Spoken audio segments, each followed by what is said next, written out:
Yes, welcome to the final part of Morning Baraka, where we are taking a bit of a deep dive into the jurisprudential context behind Muharram and Safar. What you've just seen on the screens now is just one part of the whole ethos and the theme behind the series, and it's Muharram and Safar, and taking an importance into looking at the youth and how, especially from what you've seen, the young girl and her experiences in Muharram and Arba'een, alongside her grandfather, and how she is being exposed to the rituals behind Muharram and Arba'een, wearing black, for example, helping out in the mosque, and so on and so forth. So the last part, and as we welcome the last show of Morning Baraka for this series, myself and Zahra are welcoming Sayyid Hussein Shah. Thank you so much for coming onto the show for the last time. Assalamu alaikum. Alaikum salam wa rahmatullahi wa barakatuh. How are you? I'm very well. How are you? Good, thank you. Good. MashaAllah. So today we're going to be, from a jurisprudential point of view, we looked at what's recommended, what's not recommended, what some things could be haram, and some things that are wajib to do, for example, Indeed. during Muharram and Safar. And today, well, our last discussion in previous episodes was looking at Arba'een in the West, and then looking at Arba'een from a youth perspective within our communities. And now we're bringing those two kind of issues together, looking at our responsibility from I think it's a civil service perspective. Okay. In terms of how we connect to the government, for example, or to the identity. There's identity issues as well. So we do have a question. Sorry, Yeah. yeah, we have a question. So this is from a brother in the UK.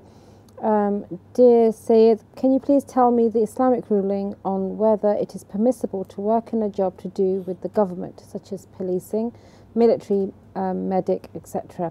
Sometimes the rules of the job can be against what is religiously acceptable, such as hijab issues with doctors or military policing duties.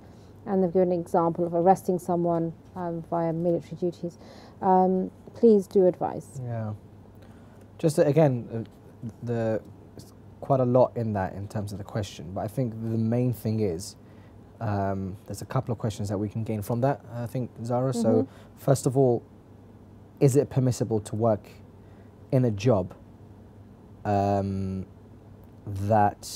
entails policing, military and medic?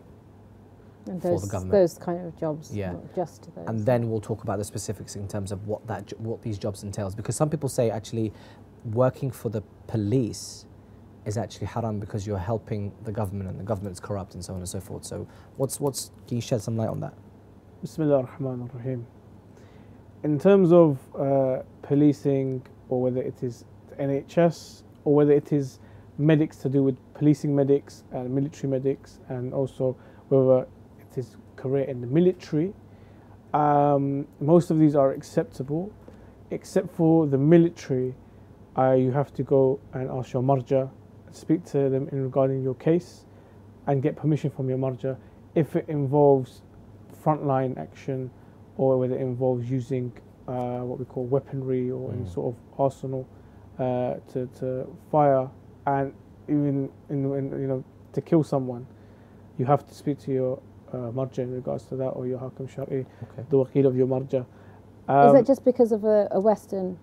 It even Islamically, like, It doesn't matter where you are. killing is not acceptable except on the battlefield, and even then, that's in terms of jihad. The rulings that we have, the maraja, clearly state that there is no such thing as jihad unless the imam is present. We cannot go into an Islamic war. Or the scholar Yes. has a clause that permits jihad. For example, if the heritage of the Ahlul Bayt alayhim salam is under Indeed. attack, Yes. i.e. the Yes. shrines, Yes. and then the scholar can issue a fatwa saying Yes. it is now wajib upon you to go out and defend the shrines. And that jihad is a defensive jihad. Yes. It's not an aggressive jihad. Okay. So how does policing get into that? So say you have anti-terrorism police and they have to... Indeed, policing wise, I mean, it doesn't mean that you are on front line and you're just walking the beat, as they say. You could be in an administrative role, you could be answering telephone calls. To work for the police department in this country is allowed. It's not that, the policing is, corrupt, or it works for a corrupt government, you're not allowed. No, at the end of the day, this is not a Muslim country. We have to obey by the rules and the laws of this country. Right. And in a way, we are providing a safer environment for our community and for Muslims out there by working for the police.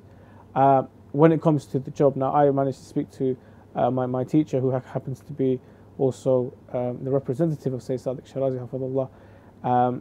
He was saying that in regards to policing, it is allowed, as long as the lady observes the hijab, she is allowed to be a police officer and she is allowed to walk the beat.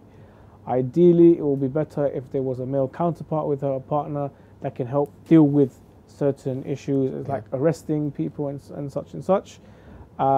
If she has to, she's not allowed to have any physical contact, which is referred to as skin on skin. So she's not allowed to have skin on skin with the opposite gender.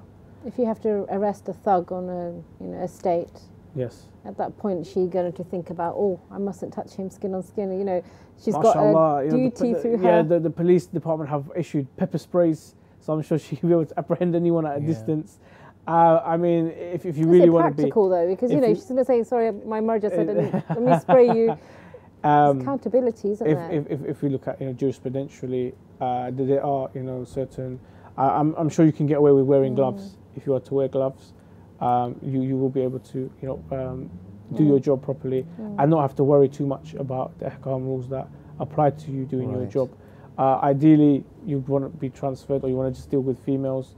And always same with the males as well. You just want to deal with males, the same gender, and maybe it will be an idea to pair up with an opposite gender, so you two can take turns into dealing with the situation based on the gender that you're dealing with. Okay, and so I would say that's really impractical. I mean, it's very impractical, isn't it? If you're a police officer on the beat, and I know a couple of women that are. So I was just about to ask. I mean, I've never come across a policewoman who wears a hijab. She didn't wear hijab. She's Muslim. Right. She didn't wear hijab, but she was. So I guess much, the hijab rules don't apply to her then. No, she's not going to be observing them. But if in her line of work, if there was a lady that's wearing, and I have seen hijab wearing constables on the streets, how would they practically be expected to, suddenly see something, offence taking place? They can't, go to the counterpart. You go. I can't. It's so impractical. So I don't know if there's sort of occupations that are. Well, I don't know, how would you go about that? I understand where you're coming from, but at the end of the day, we have to remember the Islamic rulings here, and there's no excuses, for not observing these rules. And let's be honest, a police constable's job is to do the best that they can. There are plenty of police officers who, I'm not going to go at the police department here, but sometimes whoever they are interrogating, or if there's a criminal on the scene, they get away, even if it's a male on a male. They get away, and I'm talking about, in the integrity of them doing their job properly. So if a female in hijab, if for whatever reason, her subject got away, it's not as if that, or if it was a male, or if it, the same gender, they would have done a better job.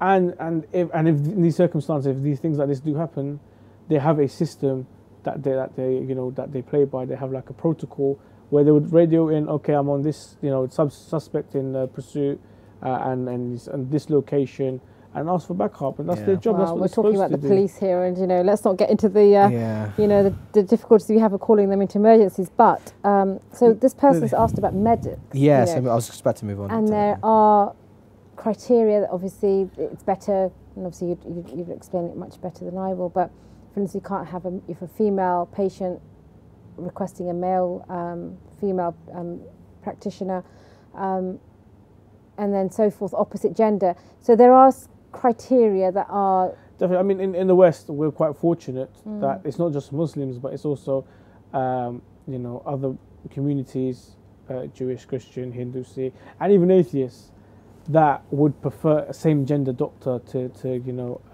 diagnose them. So they understand it's a sensitive topic, and they understand that people would prefer, patients would prefer same gender nurses and doctors. One isn't available, and if one isn't available, according to the Islamic law, it is okay for them. For once again, it's better if it's a female diagnosing a male.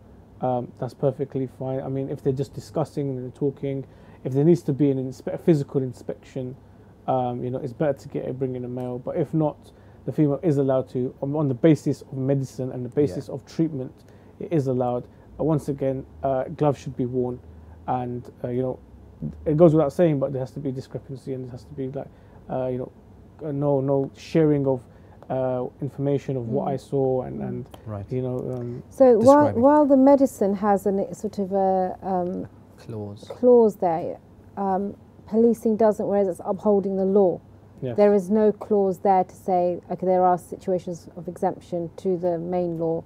I guess because at the time when we look at early Islam, and you look at the scholars and the early scholars and what they have deduced from the hadith and the Quran, the riwayat, there was probably less females in policing roles and in roles of authority, such as the military and such.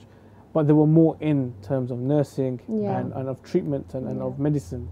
So I think because of that reason alone, that there were more females involved in medicine and involved in treatment, that there was more rules pertaining to them at present. Who knows, inshallah, when the Imam comes, may Allah hasten his great parents, there will be more rules in regards to women's roles in policing and women's roles in military and so forth. Because it's interesting, because I think, obviously, like you said, women's traditional occupations, medicine, teaching. But as we evolve, and in these countries, we have an opportunity, world over. It's not something that's just limited to the West. But having said that, there could be a woman who's a widow, for instance, and she has no option. She wants to find a decent job, and it could be that the policing is an option. And it's very difficult to limit yourself and then say, well, okay, I can't do that because there are restrictions on certain things. This is why, especially when it came to the military, you have to refer back to your marja. And I said that specifically because there are, like you said, circumstances where women need to go and earn bread or need to go and make money. And maybe this is the only way they can. And there may be exemptions for them. So it's not to say that there's under no circumstances women are not allowed in these places. They are under certain conditions, and certain exemptions are present. But I think the main thing is to understand the Islamic rulings and the Islamic laws and why they're there, and why there is a sense of segregation between the genders. I just want to quickly touch on, I don't know if Ali, you have a question yourself, but... No. I was going to ask about the medics that in the UK now required to have arms uncovered, elbow down, due to hygiene, infections across the hospitals and things. Islamically, if that's the law of the country, what's I do believe that there are certain areas where the hijab becomes very, very difficult for a lady to observe in their field of work, for whatever reason, health and safety, flammable, it could get caught in machinery and so forth. None of these are excuses or exemptions. None of the Maraja have allowed women to stop observing the hijab because of the health and safety risks. So therefore, even in that situation where, let's say for health and safety reasons, we have to uncover your sleeves. This is not an excuse for a lady. If the alternative is dismissal of your role, what would they do then? I'm sure you can't be dismissed for that, and I'm sure there is an alternative. We live in a country where there's a lot of lobbying, a lot of understanding, a lot of meeting in the middle. Alternatives, maybe a lot of alternatives. For example, I think with women, what they'll do is they'll have not a loose fitting, but they'll have a really tight. Like a sleeve. It's like a sleeve, a really tight sleeve. I think that's because I remember I was visiting a friend in hospital a couple of years ago, and there was a lady, and obviously I don't know which sex she was from, but she was wearing a hijab, but she was a nurse on the ward, and she had her arms uncovered. And I mean, if it's a female-only ward, then you get away with that. But if there are male present, then doctors will be coming in and out. There'll always be some male you'd around. have to look for an alternative. Sayyid, fascinating discussions as always. Thank you very much. Me and Zahra have definitely enjoyed your stay with us over the last 10 episodes. Thank you so much. Thank you very much for having me. And so much in terms of the jurisprudential side of Muharram and Safar. Thank you very, very much for your time. I'd like to thank my teachers and those I had to go to, discuss and research, and also Sayyid Sadiq Hafidhullah, who was the basis of all the ahkam rulings that I portrayed. Inshallah, you are able to share that knowledge on with the youngsters as well. Inshallah. And the chain continues. And thank you for your time through these mornings that we've been blessed to have. That's all we've got time for today. And been an absolutely amazing session today, and obviously our previous talks that we've had. Thank you so much. Thank you very much for having me. Please do keep us in your du'as. It's been really insightful, I know, for both inshallah, for our viewers as well and for us as well. So thank you so much.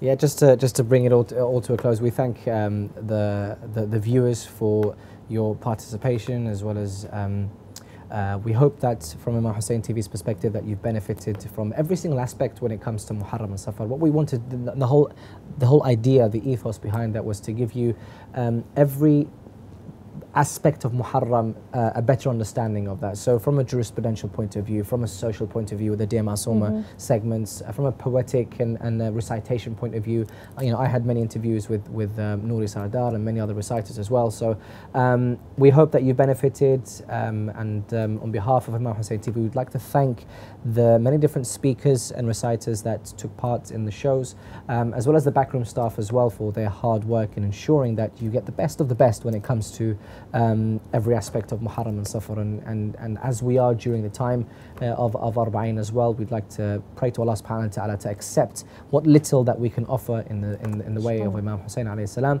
And with that, Zahra, any last comments? Or no, you said it perfectly. Okay, thank you so much. And with that, from myself and Zahra, thank you very much. Wassalamu alaikum wa rahmatullahi wa barakatuh.